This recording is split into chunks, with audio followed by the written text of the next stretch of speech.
नमस्कार मित्रांनो, विश्वामित्र आख्यानाचा पुढचा भाग. आता महर्षी विश्वामित्र ठरवतात की आपण तो यज्ञ करून ब्रह्मर्षी पदवी प्राप्त करून घ्यायची. पण त्या यज्ञाचं बंधन असं असतं की तो यज्ञ फक्त एकदाच करता येणार असतो आणि तो एकदा केल्यानंतर जर तुम्हाला यश मिळालं तरच तुम्हाला, आणि त्याचे सर्वच्या सर्व नियम पाळून तो यथासांग पार पाडता आला तरच तुम्हाला ब्रह्मर्षी पद मिळणार असतं, अन्यथा नाही. तेव्हा विश्वामित्र महर्षी ताबडतोब त्याप्रमाणे सर्व आवश्यक साधन सामग्रीची जमवाजमव करतात आणि त्या यज्ञाला प्रारंभ करतात. ह्या यज्ञामध्ये एक नियम असा असतो की यज्ञ यथासांग पार पडल्यानंतर सर्व देवतांना हावीरभाग दिले की त्याच्यानंतर यजमान जो प्रसाद ग्रहण करणार असतो तो इतक्या कमी प्रमाणात, अत्यल्प प्रमाणात असतो की त्याच्यामध्ये अजून जर का कोणाला वाटेकरी करून घ्यायचं म्हटलं तर ते शक्य नसतं.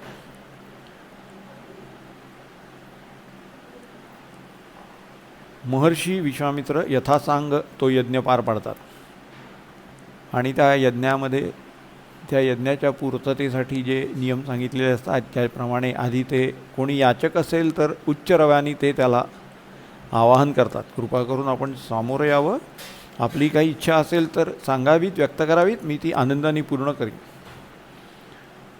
इंद्र हे सर्व बघत असतो आणि त्याला कुठल्याही परिस्थितीत महर्षी विश्वामित्रांना ब्रह्मर्षी होऊ द्यायचं नसतं, म्हणून तो एका अतिवृद्ध ब्राह्मणाचा वेश धरून तिथे प्रकट होतो. संपूर्ण अस्थिपंजरच दिसतोय, शरीरावर रतीभर मांस नाही कुठे. हे जेव्हा यज्ञ पूर्ण शेवटची संहिता पडल्यानंतर यज्ञ यथासांग पार पडला म्हणून ते जेव्हा याचकाला आवाहन करतात, कोणी याचक असल्यास कृपा करून सामोरं यावं आणि मला आपली सेवा करायची संधी द्यावी, असं त्यांनी म्हटल्याबरोबर एक अतिशय वृद्ध असा मनुष्य त्या ठिकाणी प्रगट येताना दिसतो त्यांना. त्याची क्षुधेमुळे अत्यंत हेळसांड झालेली असते प्रकृतीची, अस्थिपंजर उरलेला असतो. आता थोड्या वेळाने जातो की आत्ताच जातो देवाच्या घरी, अशी परिस्थिती झालेली दिसत असते. तो लटलट कापत महर्षी विश्वामित्रांच्या समोर येऊन उभा राहतो आणि म्हणतो, महाराज मी अत्यंत भुकेलेला आहे, क्षुधा अनावर झालेली आहे मला, तेव्हा आपल्याकडे जे काही हातामध्ये असेल अन्न ते आपण मला देऊन उपकृत करावं. विश्वामित्र शांतपणे आपल्या हातातला जो उरलेलं साक्षात ब्रह्मस्वरूप असा जो तो प्रसाद उरलेला असतो तो आनंदाने त्याच्या हातामध्ये देतात आणि त्याला हात जोडून मनोभावाने नमस्कार करतात.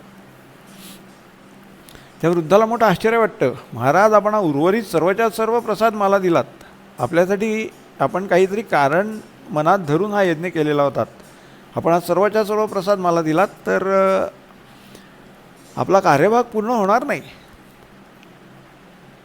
तेव्हा विश्वामित्र त्याच्याकडे बघून हसतात आणि म्हणतात, देवेंद्रा तुला काय वाटलं मी तुला ओळखलं नाही?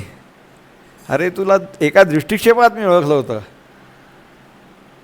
पण माझ्यासमोर जर देवांचा इंद्र देवेंद्र याचक म्हणून माझ्यासमोर येणार असेल तर हा यज्ञ एकदाच काय, मी 1,000 वेळा यज्ञ करून प्रत्येक वेळी तुला या यज्ञाचं फळ द्यायला आनंदाने तयार झालो असतो. मला वाईट या गोष्टीचं वाटतं की हा यज्ञ फक्त एकदाच करता येतो. पण ठीक आहे, तू माझ्यासमोर याचक म्हणून आलास आणि माझा सन्मान वाढवलास, मी तुझा खूप खूप आभारी आहे, असं म्हणून ते त्याला हात जोडतात आणि अपमानित अवस्थेमध्ये इंद्र तिथून अदृश्य होतो. आता महर्षी विश्वामित्रांच्या पुढे ब्रह्मर्षीपद प्राप्त करून घ्यायचा केवळ एकच मार्ग शिल्लक असतो, ते म्हणजे ब्रह्मर्षी वसिष्ठांच्याकडे जाऊन त्यांच्याकडून आपल्याला ब्रह्मर्षीपद प्राप्त करून घ्यायचं.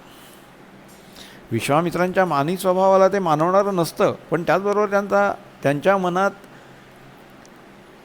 ब्रह्मर्षी वसिष्ठांच्याबद्दल फक्त वैरभाव किंवा स्पर्धा नसते, पण आदरही असतो. कारण गायत्री देवींनी त्यांना सांगितलेलं असतं, तू ब्रह्मर्षी वसिष्ठांची स्पर्धा करायला जाऊ नकोस, त्यांनी पण खूप मोठ्या प्रमाणात वाङ्मय निर्मिती, मंत्र निर्मिती, वेद निर्मिती केलेली आहे. तुम्ही दोघेही आपापल्या जागी अत्यंत उत्कृष्ट प्रकारे शोभून दिसताय, विराजमान आहात, पण तू त्यांच्याशी स्पर्धा करायला जाऊ नकोस. पण त्याच्याचबरोबर त्यांच्या कानात हेही घुमत असतं, विश्वामित्र जे म्हणालेले असतात ते ब्रह्मतेजो सर्वोच्च बलम, ते ब्रह्मतेज प्राप्त करून घ्यायचं, ब्रह्मर्षीपद प्राप्त करून घ्यायचं, हाही एक वज्रनिश्चय ज्यांच्या मनात असतो. आणि ते ब्रह्मर्षी वसिष्ठांच्या समोर जातात. आज महर्षी विश्वामित्र युद्ध करायच्या इच्छेने आलेला नाही आहे, तर शांत दिसत आहे. ते पाहिल्यानंतर ब्रह्मर्षी वसिष्ठ त्यांचं स्वागत करतात, आनंदाने स्वागत करतात आणि त्यांना आसन देतात. कृपया आसन ग्रहण करा. महर्षी विश्वामित्र, आपण कसं काय इथे येणं केलं, मला हेतू सांगावा. तेव्हा महर्षी विश्वामित्र सांगतात की मला ब्रह्मर्षीपदाची इच्छा आहे. आपले तीर्थरूप प्रजापिता ब्रह्मदेव प्रकट झाले होते, पण त्यांनी मला ब्रह्मर्षीपद द्यायला नकार दिला आणि त्यांनी सांगितलं की केवळ माझा मुलगा तुला ब्रह्मर्षीपद देऊ शकतो, ब्रह्मर्षी वसिष्ठ. तेव्हा ते ब्रह्मर्षीपद आपल्याकडून प्राप्त करून घ्याव्या या इच्छेने मी आपल्याकडे आलेलो आहे. तेव्हा ब्रह्मर्षी वसिष्ठ म्हणतात, ब्रह्मर्षीपदासाठी जी योग्यता लागते त्याच्यापेक्षा याच्या कितीतरी जास्त योग्यता तुझ्याकडे आहेच. ब्रह्मर्षीपद भूषवायला तू सर्वथैव योग्य आहेस, पण षड्रिपू जे आहेत, काम, क्रोध, लोभ, मद, मोह, मत्सर, त्याच्यातल्या 5 रिपूंना तू जिंकलेला आहेस. पण अजून एक रिपू असा आहे की ज्याला तू जिंकू शकलेला नाही आहेस, आणि तो म्हणजे क्रोध. तुला अनावर क्रोध येतो. तू या क्रोधाला जिंकलंस की तुला ब्रह्मर्षीपद मिळालंच. मी आपणहून तुला, तू असशील तिथे येऊन ब्रह्मर्षीपद देईन, तू निशंक राहा, पण तू आधी क्रोधाला जिंक. विश्वामित्र तिथून बाहेर पडतात. स्वाभिमान दुखावला गेलेला असतो. ते परत तपश्चर्याला बसतात. काही काळ तपश्चर्या होते, पण मग त्यांच्या असं लक्षात येतं, वसिष्ठ ऋषींनी काय सांगितलं की ती योग्यता तुझ्याकडे आहेच ब्रह्मर्षीपद भूषवायची, फक्त आता क्रोधाला कसं जिंकायचं. मग त्या विचारमग्न अवस्थेमध्ये ते तिकडे वनामध्ये फिरत असताना ब्रह्मर्षी वसिष्ठांचे पुत्र जिथे निवास करत असतात तिकडे जायला निघतात. इकडे जाता जाता त्यांना लांबून एक दृश्य दिसतं. वसिष्ठांचा ज्येष्ठ मुलगा, ज्येष्ठ पुत्र आणि तिथला एक राजा हे एका अरुंद वाटेवरून पुढे जाण्यासाठी थांबलेले असतात. राजा म्हणतो, मी क्षत्रिय आहे आणि मी राजा आहे, शासनकर्ता आहे, आधी मी पुढे जाणार. वसिष्ठ ऋषींचा ज्येष्ठ पुत्र म्हणतो, नाही, मी ब्रह्मर्षी वसिष्ठांचा मुलगा आहे आणि मी तपस्वी आहे, आधी मी पुढे जाणार, पुढे जाण्याचा पहिला मान माझा. त्याच्यावरून त्या दोघांमध्ये बराच वादविवाद होतो आणि शेवटी तो राजा जो असतो तो राजमदानी, आपल्या हातामध्ये जो चाबूक असतो घोडा आवरण्यासाठी म्हणून, त्या चाबकानी वसिष्ठ ऋषींच्या मुलाला एक अलगद फटका मारतो, बाजूला हो म्हणतो. आणि वसिष्ठ ऋषींच्या मुलाच्या क्रोधाचा पारा एकदम चढतो. मला चाबकानी ताडण केलंच, थांब, मी तुला आता शापच देतो. आणि संतापून तो त्या राजाला शाप देतो की तू आत्ताच्या आत्ता ब्रह्मराक्षस होशील आणि वनामध्ये इतस्तः भ्रमण करायला लागशील. त्या राजाच्या बाह्य स्वरूपामध्ये फरक पडायला लागतो आणि हळूहळू तो ब्रह्मराक्षसामध्ये, त्या योनीमध्ये परावर्तित व्हायला लागतो. तो ज्या घोड्यावर बसलेला असतो ते घोडं त्याला फेकून देतं आणि घाबरून पळून जातं. आणि वसिष्ठ ऋषींचा मुलगा पुढे जायला निघतो. आता वसिष्ठ ऋषी आपल्याला ब्रह्मर्षीपद देत नाहीत म्हटल्यानंतर महर्षी विश्वामित्रांच्या डोक्यात एक विचार येतो, आपण वसिष्ठ ऋषी आणि त्यांचं कुलच नाहीसं केलं तर. त्यांना हा विचार योग्य वाटतो, स्तुत्य वाटतो, अनुकरणीय वाटतो. आणि ते काय करतात, त्यांच्याकडे आता तपश्चर्या खूप झालेली असल्यामुळे सामर्थ्य असतं तेवढं, ते त्या ब्रह्मराक्षसाची बुद्धी फिरवतात आणि त्याला नरभक्षक बनवतात. त्या ब्रह्मराक्षसाला आधीच भूक खूप लागलेली असते आणि तो सर्वप्रथम वळून ब्रह्मर्षी वसिष्ठांच्या मुलावरच हल्ला करतो आणि त्याला खाऊन टाकतो. आणि तिथे जेवढ्या जेवढे त्या वसिष्ठ ऋषींची मुलं असतात त्या सर्वच्या सर्व मुलांना तो एक एक करून भक्षण करून टाकतो. ब्रह्मर्षी वसिष्ठांचा एकही पुत्र शिल्लक राहत नाही. सर्वच्या सर्व त्या ब्रह्मराक्षसाच्या भक्षस्थानी पडतात. महर्षी विश्वामित्रांना त्या ब्रह्मराक्षसाचं भय नसतंच. ते पुढे जातात आणि तिथे जी समोर एक कुटी दिसते तिथे एक स्त्री बसलेली असते. तर ते तिला विचारतात की सध्या मला ब्रह्मर्षी वसिष्ठांना भेटायचं होतं, ते मला कुठे भेटू शकतील. ती सांगते की ते सध्या हिमालयातल्या ज्यांच्या आश्रमामध्ये निवासासाठी गेलेले आहेत, आपण त्यांना तिकडे जाऊन भेटू शकता. आणि महर्षी विश्वामित्र त्यांच्याकडे जायला निघतात. अजून त्यांच्या आणि मग काय करतात, ते इतर स्त्रियांना आणि गर्भांना, हे ब्रह्मर्षी वसिष्ठांचे जे पुत्र ब्रह्मराक्षसांनी खाऊन टाकलेले असतात त्यांच्या पत्नींच्या ठिकाणी जे गर्भ असतात, गर्भवती पत्नी ज्या असतात त्यांना काही इजा होऊ नये या हेतूने ते त्याची अशी योजना करतात की तो फक्त त्यांच्या आश्रमाभोवती फिरत राहतो पण कोणाला इजा करत नाही. आणि महर्षी विश्वामित्र हे वसिष्ठाश्रमाकडे निघतात. जाता जाता रात्र होते. सर पौर्णिमेचा चंद्र उगवलेला असतो. सगळीकडे त्याचं स्वच्छ शांत चांदणं पडलेलं असतं. आज ब्रह्मर्षी वसिष्ठांचा घात करायचा म्हणून हातामध्ये तलवार घेऊन महर्षी विश्वामित्र वसिष्ठांच्याकडे जायला लागतात. ते लपत छपत त्यांच्या कुटीच्या अगदी जवळ जातात. ब्रह्मर्षी वसिष्ठ आणि त्यांची पत्नी अरुंधती हे दोघेही आपल्या कुटीच्या समोर असलेल्या प्रांगणामध्ये बोलत बसलेले असतात. त्यांना आपल्या मुलांचं सर्व निधन झालेलं आहे आणि त्या एका ब्रह्मराक्षसाने त्यांना खाऊन टाकलं हे समजतं त्यांना. त्यांची पत्नी अरुंधती विलाप करत असते. पण ब्रह्मर्षी वसिष्ठ तिला समजावतात, अरुंधती शोक करू नकोस, हे अवश्यंभावी होतं, हे घडणारच होतं, ते घडलं. तसंही आपल्या मुलांना अलीकडे फार क्रोध जागृत व्हायला लागला होता आणि ती फार अभिमानी म्हणजे दुरभिमानी झाली होती. त्याच्यामुळे हे आमच्या तीर्थरूपानेच त्यांच्या प्रार्थनात वाढून ठेवलं होतं, ते घडलं अवश्यंभावी. आपण त्याच्याबद्दल शोक करण्यात अर्थ नाही.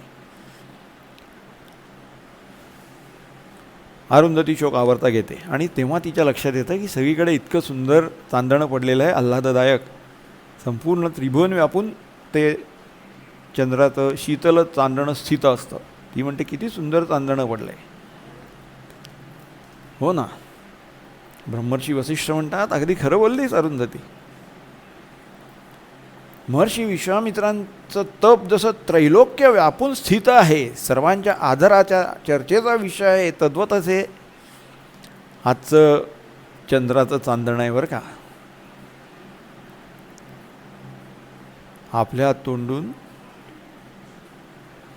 ब्रह्मर्षी वसिष्ठांच्या तोंडून आपल्याबद्दलचे गौरवोद्गार ऐकल्यानंतर महर्षी विश्वामित्र थबकतात. तेवढ्यात अरुंधती म्हणते, पण त्या विश्वामित्रांनी हे सगळं घडवून आणलं हे आपल्याला दिव्यदृष्टीने दिसलेलं आहे, पण आपण त्या बाबतीत पुढे काहीच का करत नाही. तेव्हा ते म्हणतात अगं विश्वामित्राच्या बाबतीत काही करावं असं मला वाटत नाही, कारण मला तो ऋषी खूप प्रिय आहे.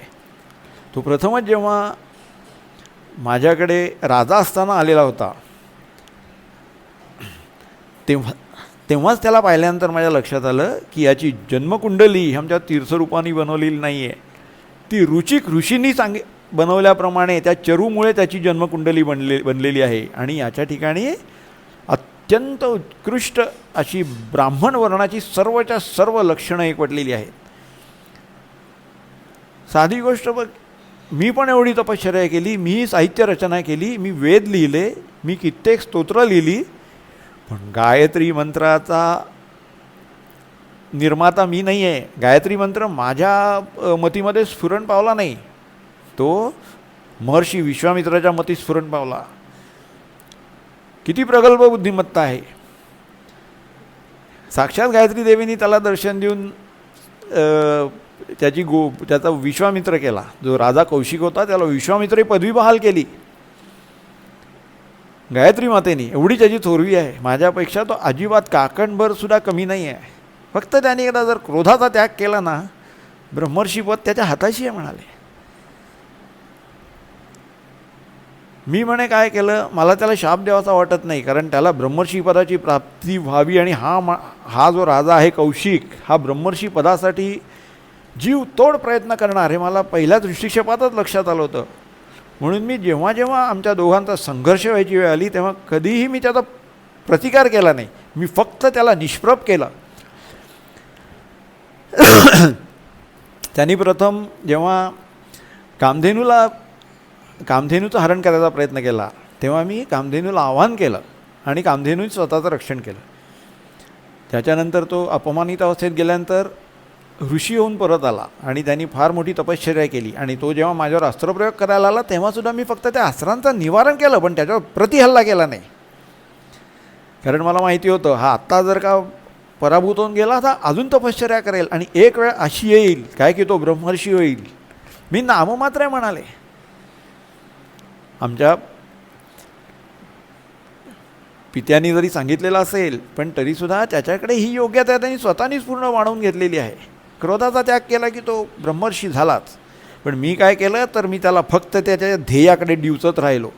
मी कधीही त्याच्यावर शस्त्र उगारलं नाही. तो माझ्यावर शस्त्रास्त्र घेऊन आला होता पण मी त्याच्यावर शस्त्र उगारलं नाही किंवा अस्त्राचाही प्रयोग केला नाही. कारण त्याच्या बाबतीत मी अहिंसाच पहिल्यापासून आचरलेली होती. मला माहिती होतं आत्ता परत गेला की तो अजून समर्थ होऊन परत येणार आहे. महर्षी विश्वामित्राबद्दल माझ्या मनात प्रेम आणि आदर दोन्ही आहे. बरं अरुंधती, त्यांनी आपल्या मुलांच्या जरी आपण निर्वंश व्हायला कारणीभूत जरी झालो असलो तरी अजून आपल्या काही स्नुषा ज्या आहेत त्या गर्भवती आहेत, त्याच्यामुळे आपला वंश पुढे चालू राहणार आहे. त्याच्यामुळे आपण निर्वंश झालेलो नाही आहोत. पण हा एक ना एक दिवस हा जो विश्वामित्र आहे तो ब्रह्मर्षी होणार नक्की. मी म्हणून फक्त त्याला त्याच्या ध्येयाकडे ढकलत राहिलो आणि त्याला डिवचत राहिलो. पण आता म्हणे त्याला ब्रह्मर्षीपद मिळायचा हे अगदी समीप आलेलं आहे. आपण ज्या ब्रह्मर्षी वसिष्ठांचा घात करायला प्रवृत्त झालो होतो, तलवार घेऊन त्यांचा निपात करणार होतो, त्यांच्या तोंडी आपल्याबद्दल ते असे प्रशंसोद्गार ऐकतात महर्षी विश्वामित्र आणि त्यांच्या हातातली तलवार गळून पडते. त्यांच्या लक्षात येतं आपण फार मोठी चूक करत होतो. खरोखर क्रोधावर जसे ब्रह्मर्षी वसिष्ठ म्हणाले त्याप्रमाणे आपण खरोखरच क्रोधावर अजून विजय मिळवलेला नाही आहे. अत्यंत खेद होतो त्यांना आणि म्लान वदनाने ते तिथून जे जातात ते ब्रह्मर्षी वसिष्ठांच्या पायावर कोसळतात. मी आपल्याला अनन्य शरण आहे. आपण मला ब्रह्मर्षीपद देत नाही ह्या विषादामुळे आज मी आपला घात करायला प्रवृत्त झालो होतो. पण अजूनसुद्धा तुम्ही माझ्याबद्दलची ही जी दृष्टी बाळगलीत आणि मला माझ्या ध्येयाकडे जायला प्रोत्साहन दिलं, मला डिवचत राहिला, त्याच्या मागे आपण या उदात्ततेतून प्रेरित होऊन आचरण करताय मला कधी कळलंच नाही. मला क्षमा करा. अहो ब्रह्मर्षी पदाची मी इच्छा करत होतो. महर्षीपद तर मला आपल्या तीर्थरूपाने दिलं. ब्रह्मर्षी, महर्षी, ऋषी, विश्वामित्र, राजा कौशिक सोडा, साधा मनुष्य प्राणी म्हणून सुद्धा जगायची माझी कुवत लायकी नाही आहे. मोठ्या मनाने आपण मला क्षमा करा. आज मी आपला घात करायला प्रवृत्त झालो होतो. आपण म्हणता ते खरं आहे की माझ्या क्रोधावर विजय नाही आहे. मला क्षमा करा. उदार अंतःकरणाने मला क्षमा करा. मी तुम्हाला अनन्य शरण आहे.